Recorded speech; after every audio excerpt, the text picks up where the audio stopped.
Okay, hindi po siguro lingid sa inyo na nasa mga last days na po tayo.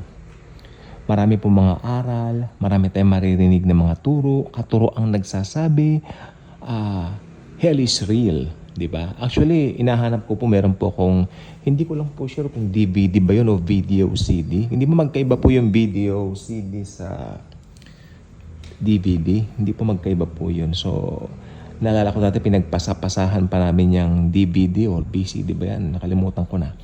Pinagpasapasahan namin yan and then parang nagkaroon pa kami ng parang mga Bible study na ang tawag dito, amin pong ini-invite yung mga tao na panoorin yung video na yan, not knowing na nag-i-insert na kami ng takot. I mean, yeah, ayun ang aming motibo so that after watching the film o kung ano man ang tawag doon, ang mga tao matakot at tumanggap kay Jesus. Mali po palang motibo po yun. Dahil ang sumatotal nun, nananakot ka. Nananakot pala kami. Okay, at meron pa kaming pamerienda in between. Oo, kasi ang alam ko, dalawa po yung CD. Tapos, pag natapos na isang CD, magpapamerienda muna kami, and then itutuloy yung isang CD. Malaki naman po yung screen ng TV. Yung parang kuba pa yung TV noon, hindi naman flat screen. Yung parang kuba. Then after that, magkakaroon kami ng discussion dun sa panood. Tapos may isang magsasabi, sabi niya, nakakatakot pala sa impyerno, ganyan-ganyan. Kasi nandun po yung Sound of Hell sa movie na yun. Hell is real ang title. And then, nakakatakot pala sa impyerno. Naku, tatanggapin ko na si Jesus. Ganon. O tuwan-tuwa naman kami. And then, mali pala yung motibo. Ang pagtanggap po kay Jesus, yun dahil nakarinig ka ng ebanghelyo, na narinig mo na matay siya para sa'yo, mahal ka niya, alam mo yon, binigay niya ang buhay niya para sa'yo, and then ikaw, matatouch ka, tapos sabi mo, ganun pala ako kamahal ng Panginoon. And then you will invite Jesus into your life, the Lord Jesus into your life, at i-receive mo siya as Lord and Savior. Ganun po ang tamang motibo ng pagtanggap sa Lord. Hindi rin po masama yung natakot ka sa hell kaya ka tumanggap. Ako po yun. I read the tract given to me by our Baptist pastor. Kasi, ako po product po ako talaga ng Baptist. Bata pa lang po ako, Baptist yung nag-train sa akin. May mga Sunday school kami, gano'n. Product ako ng Baptist, mga awitin Baptist. Hanggang ngayon, love na love ko yung mga awitin niya, mga hymns. Actually, mas gusto ko ng hymns kaysa mga maingay. Kung ako'y tatanungin. Siguro dahil used to, bata pa lang ako, yan ang mga inaawit namin. Okay. Kaya lang nakita ko yung track. Nung may isip na ako noon, sabi ko, kung hindi kita tatanggapin, Panginoon, pupunta pala ako ng impyerno. Then I received Jesus. Lord, sinundan ko yung prayer doon sa track. Maingay po yung kapitbahay naman, pasensya na. Sinundan ko po yung prayer doon sa track.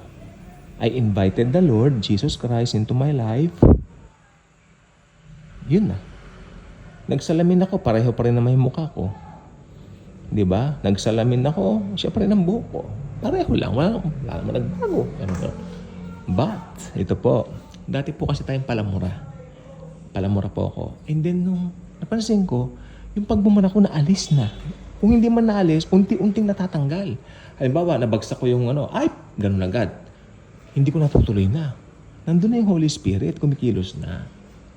Tapos, nung ako nakakilala na sa Lord, nagtataka ako yung mga hindi ko maunawaan dati sa Bible, sukat na uunawaan ko na. Maski yung mga malalalim na passages.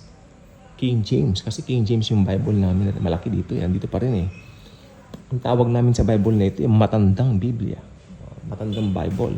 Galing ng Amerika po yan, mga original printing. Hanggang ngayon, nandito pa po. Sa mga lolo't lola ko pa yan. Okay? So, matitrace nyo, lolo't lola ko namin, mahal si Jesus. Di ba? So, ayan po ang maganda. Right after that, talagang napansin ko yung Christian life ko, hindi man siguro agad umusbong, pero nandoon na yung pagkauhaw ko lagi sa Word of God. Lalo na minsan nagkaroon ako ng karamdaman. Ako po ay nasobrahan sa coffee, no?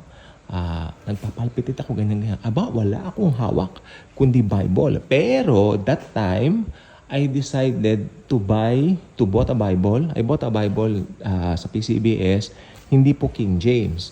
Kasi ang Bible namin that time ay King James Version lang sa English, tapos may wala kaming NIV yata dati. Ay King James Version, tapos meron kaming NASB, pero hindi ko ganun kadaling maunawaan siya. May Tagalog ako, yung Magandang Balita Biblia. Ayan, masasabi ko po talaga naging partner ko yung Bible na yan. Hanggang ngayon, nandyan pa. Sabi nga sa akin ng ibang pastor, Bibliang Katoliko yan 73 yung book dyan. Dapat 66 lang. Sabi ko, wala namang kaso sa akin yan total, nandiyan naman yung 66. May dagdag lang na ilang books, di ba? Maganda nga, binabasa ko rin yung ilang books Walang problema sa akin yun. I love that Bible sapagkat yung Bible niyan given to me by my dad when I was just, I think, 9 or 10 years old. So, very, treasure siya sa akin. Ayun. Yes, I think nabili raw niya yun sa diyan sa tawag dito, diyan sa may Santa Cruz, Manila, no? Merong bookstore diyan yata na yan, diyan yung nabili.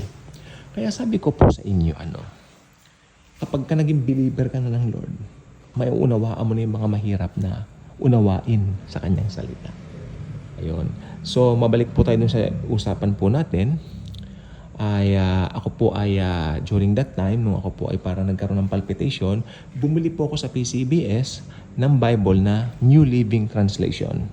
Believe it or not, grabe yung pagkauhaw ko sa Word of God. Grabe.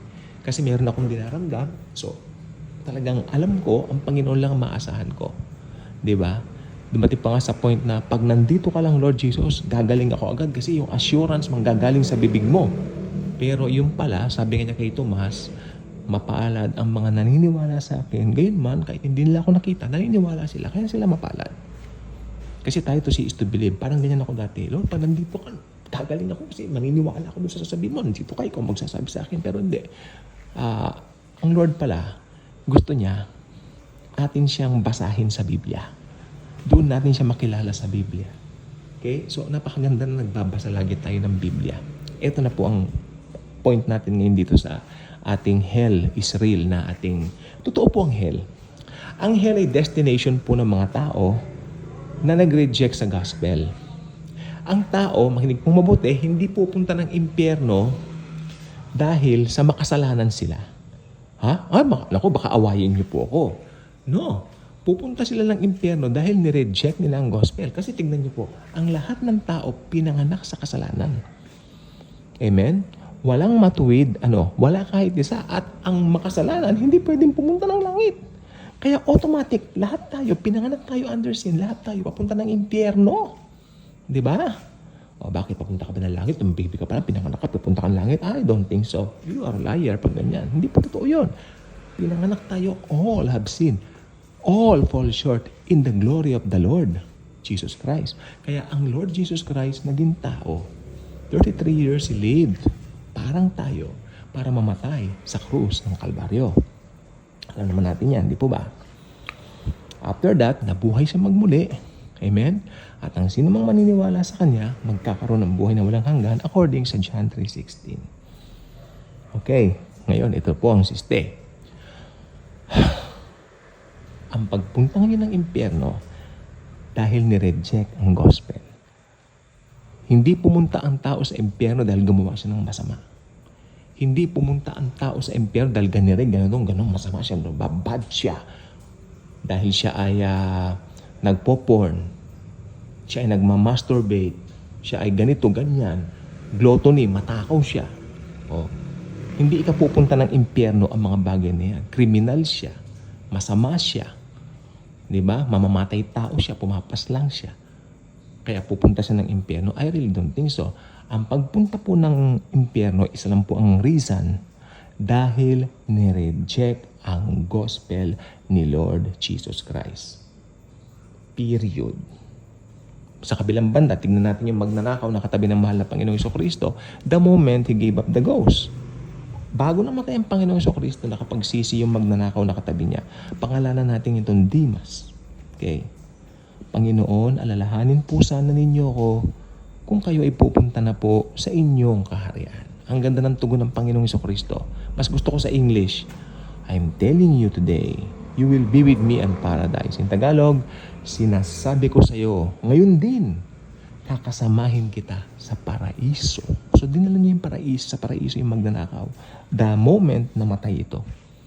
Yung magnanakaw bang yun religious? I don't think so. Yung magnanakaw ba yun? Mahilig magbasa ng law? Hindi. Pero isa lang ang ginawa niya. Naniwala siya na si Jesus ang tanging makapagliligtas sa kanya. And the rest was history. Siya po ang unang nakaranas ng langit right after the Lord gave up the ghost 2,000 years ago. Amen. Amen po ba? Kasabayan niyang pinakawalan din ng Panginoong Jesucristo nung namatay si Jesus, yung mga souls na nakalagay doon sa Abraham's bosom.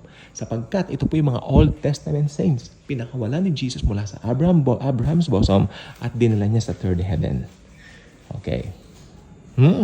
That's true. Hindi po yan made up story. Aralin niyo ang Biblia para malaman po ninyo. Amen? Mga tinatawag ng Bible na held captives, di ba, ng Abraham's bosom. Then, the Lord Jesus Christ, pinakawalan sila. Tara na po, tayo na po, third heaven. Dinala niya sila. Nandiyan sila David, sila Samson, sila Moises, and all that. Okay? Ayun po, Elijah, nandun po sila. Pero raptured si Elijah, babalik dito yan, si Moises sa Elijah bilang 2 witnesses, kasi kailangan din nilang mamatay physically para, yes, sila ay bumalik sa langit ng kaluluwa na lang. Para buhayin din silang muli pagdating ng huling araw at magkaroon din ng glorified body. So ayun po ang ating pong usapan ngayon. Ang tao pumupunta ng impyerno dahil ni-reject si Jesus. Ngayon masyadong condemning ibang Kristiyano. Mayaman yan, pupunta ng impyerno yan. Aba, hindi niya ikapupunta ng impyerno yung kayamanan niya. Ang masaklap, pag mayaman siya, dahil wala siyang panahon sa Diyos, wala siyang panahon para makinig ng gospel, mamatay yan, pupunta nga talagang impyerno. Hindi dahil sa mayaman siya, kundi dahil hindi niya tinanggap si Jesus as Lord and Savior. Yun ang kapupunta niya. Yun ang kapapahamak niya sa impyerno. Hindi yung dahil mayaman siya. Hindi masama maging mayaman. That's a blessing from the Lord. Basahin niyo Santiago 1:17. That's a blessing from the Lord.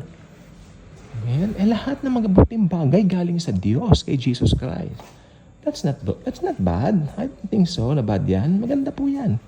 Ang Panginoon napakabuti.